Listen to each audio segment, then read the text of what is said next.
नमस्कार मित्रों, the poem story की विशेष हिंदी साहित्यिक श्रृंखला आनंद मठ में आपका एक बार फिर से स्वागत है। आप सुन रहे हैं बंकिम चंद्र चट्टोपाध्याय द्वारा रचित आनंद मठ के पहले खंड का भाग 5। पिछले भाग में आपने सुना महेंद्र अपनी पत्नी कल्याणी और नवजात बच्ची की खोज में जंगलों में भटकते हैं, लेकिन अंग्रेज सैनिक उन्हें डाकू समझकर पकड़ लेते हैं। भवानंद भी उनकी खोज में निकलते हैं, लेकिन दुर्भाग्यवश उन्हें भी अंग्रेजों द्वारा बंदी बना लिया जाता है।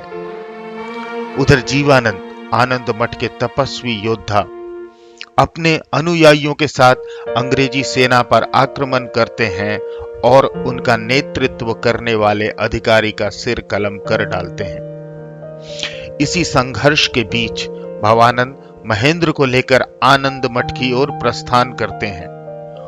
वही आनंद मठ जहां भारत माता की स्तुति होती है, वही आनंद मठ जहां वंदे मातरम की रचना हुई। रास्ते में महेंद्र और भवानंद के बीच विचारों का टकराव होता है। महेंद्र उन्हें डाकू समझते हैं, लेकिन भवानंद उन्हें मातृभूमि की सेवा और बलिदान का अर्थ समझाते हैं। भवानंद उन्हें वंदे मातरम गाकर भाव विभोर कर देते हैं और बताते हैं कि वे लोग कोई डाकू नहीं, बल्कि मां भारती की संतान हैं, जो विदेशी शासन को उखाड़ फेंकने के लिए संकल्पबद्ध हैं। अब कहानी आगे बढ़ती है।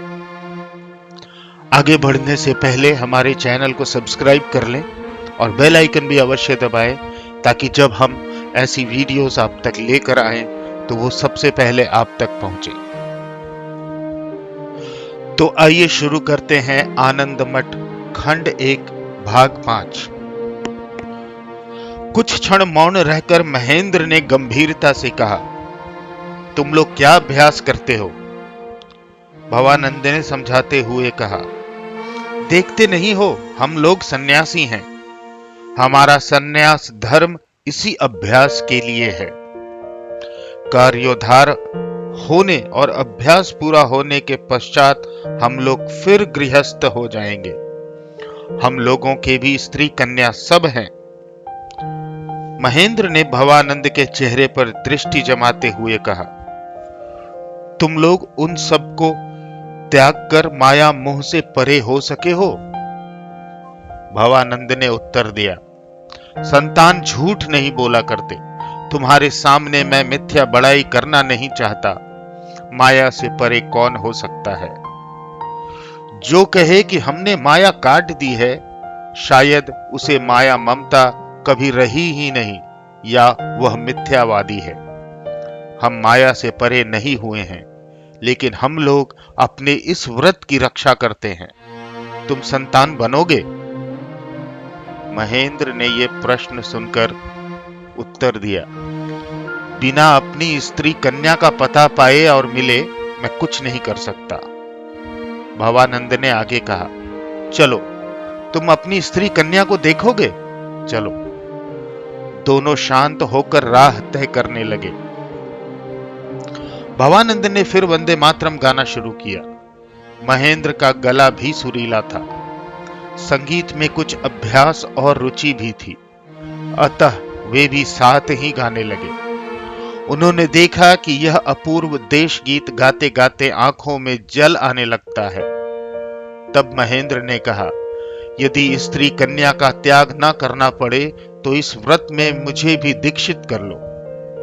भवानंद ने कहा, यह व्रत जो लेता है उसे स्त्री कन्या का त्याग करना ही पड़ता है। तुम यदि यह व्रत लेना चाहोगे तो स्त्री कन्या से मुलाकात करने न पाओगे। उनकी रक्षा के लिए उपयुक्त प्रबंध कर दिया जाएगा, लेकिन व्रत की सफलता तक उनका मुख दर्शन नहीं मिलेगा। महेंद्र ने कुछ सोचकर कहा, तब मैं यह व्रत ग्रहण न करूंगा। सवेरा हो गया है। वह जनहीन कानन अब तक अंधकारमय और शब्दहीन था। अब आलोकमय प्रातः काल में आनंदमय कानन के आनंद मठ में सत्यानंद स्वामी मृग चर्म पर बैठे हुए संध्या कर रहे हैं। उनके पास में जीवानंद बैठे हैं। ऐसे ही समय महेंद्र को साथ में लिए हुए स्वामी भवानंद वहां उपस्थित हुए। ब्रह्मचारी चुपचाप संध्या में तल्लीन रहे, किसी को कुछ बोलने का साहस न हुआ। इसके बाद संध्या समाप्त हो जाने पर भवानंद और जीवानंद दोनों ने उठकर उनके चरणों में प्रणाम किया। पद धूलि ग्रहण करने के बाद दोनों बैठ गए। सत्यानंद इसी समय भवानंद को इशारे से बाहर बुला ले गए। हम नहीं जानते कि उन लोगों में क्या बातें हुई। कुछ देर बाद उन दोनों के मंदिर में लौट आने पर मंद मंद मुस्काते हुए ब्रह्मचारी ने महेंद्र से कहा, बेटा, मैं तुम्हारे दुख से बहुत दुखी हूं। केवल उन्हीं दीन बंधु की ही कृपा से कल रात तुम्हारी स्त्री और कन्या को किसी तरह बचा सका। उन्हीं ब्रह्मचारी ने कल्याणी की रक्षा का सारा वृतांत सुना दिया। इसके बाद उन्होंने कहा, चलो, वे लोग जहां हैं वहीं तुम्हें ले चलें। यह कहकर ब्रह्मचारी आगे आगे और महेंद्र पीछे देवालय में अंदर घुसे। देवालय में प्रवेश कर महेंद्र ने देखा, बड़ा ही लंबा चौड़ा और ऊंचा कमरा है। इस अरुणोदय काल में जबकि बाहर का जंगल सूर्य के प्रकाश में हीरे के समान चमक रहा है, उस समय भी इस कमरे में प्रायः अंधकार है। घर के अंदर क्या है, पहले तो महेंद्र यह देख न सके, किंतु कुछ देर बाद देखते ही देखते उन्हें दिखाई दिया कि एक विराट चतुर्भुज मूर्ति है। शंख चक्र गदा पद्मधारी, कौस्तुभ मणि हृदय पर धारण किए, सामने घूमता सुदर्शन चक्र लिए स्थापित है।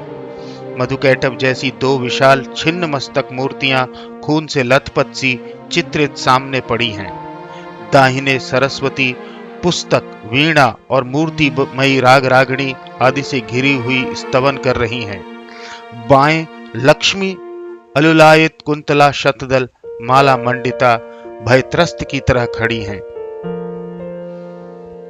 विष्णु की गोद में एक मोहिनी मूर्ति लक्ष्मी और सरस्वती से अधिक सुंदरी, उनसे भी अधिक ऐश्वर्यमयी अंकित है। गंधर्व, किन्नर, यक्ष, राक्षस गण उनकी पूजा कर रहे हैं। ब्रह्मचारी ने अतीव गंभीर, अतीव मधुर स्वर में महेंद्र से पूछा, सब कुछ देख रहे हो? महेंद्र ने उत्तर दिया, देख रहा हूं। ब्रह्मचारी ने प्रश्न किया, विष्णु की गोद में कौन है, देखते हो? महेंद्र ने उत्तर दिया, देखा, और प्रश्न किया, कौन है वह? ब्रह्मचारी ने उत्तर दिया, मां। महेंद्र ने फिर प्रश्न किया, मां कौन? ब्रह्मचारी ने उत्तर दिया, हम जिनकी संतान हैं। महेंद्र ने फिर प्रश्न किया, कौन है वह? ब्रह्मचारी ने उत्तर दिया, समय पर पहचान जाओगे। बोलो वंदे मातरम। अब चलो, आगे चलो। ब्रह्मचारी अब महेंद्र को एक दूसरे कमरे में ले गए। वहां जाकर महेंद्र ने देखा, एक अद्भुत शोभा संपन्न सर्वाभरण भूषिता जगदात्री की मूर्ति विराजमान है। महेंद्र ने पूछा, यह कौन है? ब्रह्मचारी ने उत्तर दिया, मां, जो वहां थी। महेंद्र ने प्रश्न किया, कौन? ब्रह्मचारी ने उत्तर दिया, इन्होंने यह हाथी, सिंह आदि वन्य पशुओं को पैरों से रौंदकर उनके आवास स्थान पर अपना पद्मासन स्थापित किया।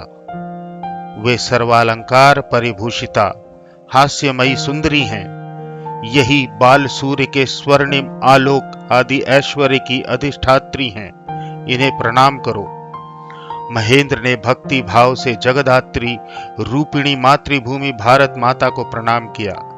तब ब्रह्मचारी ने उन्हें एक अंधेरी सुरंग दिखाकर कहा, इस राह से आओ। ब्रह्मचारी स्वयं आगे आगे चले। महेंद्र भयभीत चित्त से पीछे पीछे चल रहे थे। भूगर्भ की अंधेरी कोठरी में ना जाने कहां से हल्का उजाला आ रहा था। उस क्षीण आलोक में उन्हें एक काली मूर्ति दिखाई दी। ब्रह्मचारी ने कहा, देखो अब माँ का कैसा स्वरूप है। महेंद्र ने कहा, काली? ब्रह्मचारी ने कहा, हाँ, माँ काली, अंधकार से घिरी हुई कालिमामयी सर्वस्व हरने वाली हैं, इसलिए नग्न है। आज देश चारों तरफ स्मशान हो रहा है, इसलिए माँ कंकाल मालिनी है। अपने शिव को अपने ही पैरों तले रौंद रही हैं। हाय माँ! ब्रह्मचारी की आंखों में आंसू की धारा बहने लगी। ब्रह्मचारी ने आगे कहा, हम लोग संतान हैं, अपनी माँ के हाथों में अभी केवल अस्त्र रख दिए हैं।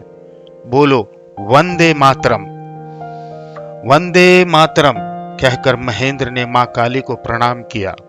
अब ब्रह्मचारी ने कहा, इस राह से आओ। यह कहकर वे दूसरी सुरंग में चले। सहसा उन लोगों के सामने प्रातः के सूर्य की किरणें चमक उठी। चारों तरफ मधुर कंठ से पक्षी कूज उठे। सामने देखा एक संगमरमर से निर्मित विशाल मंदिर के बीच स्वर्ण निर्मित दशभुज प्रतिमा नव अरुण की किरणों से ज्योतिर्मयी होकर हंस रही है। ब्रह्मचारी ने प्रणाम कर कहा, ये है मां, जो भविष्य में उनका रूप होगा। इनके दशभुज दसों दिशाओं में प्रसारित हैं। उनमें नाना आयुध रूप में नाना शक्तियां शोभित हैं।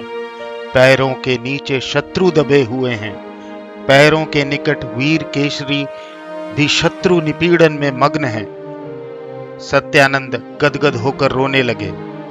दिग्भुजा नाना प्रहण धारिणी शत्रु विमर्दिनी वीरेंद्र पुष्ट विहारिणी दाहिने लक्ष्मी भाग्य रूपिणी बाएं वाणी विद्या विज्ञान दायिनी साथ में शक्ति के आधार कार्तिकेय कार्य सिद्धि रूपी गणेश, आओ हम दोनों मां को प्रणाम करें।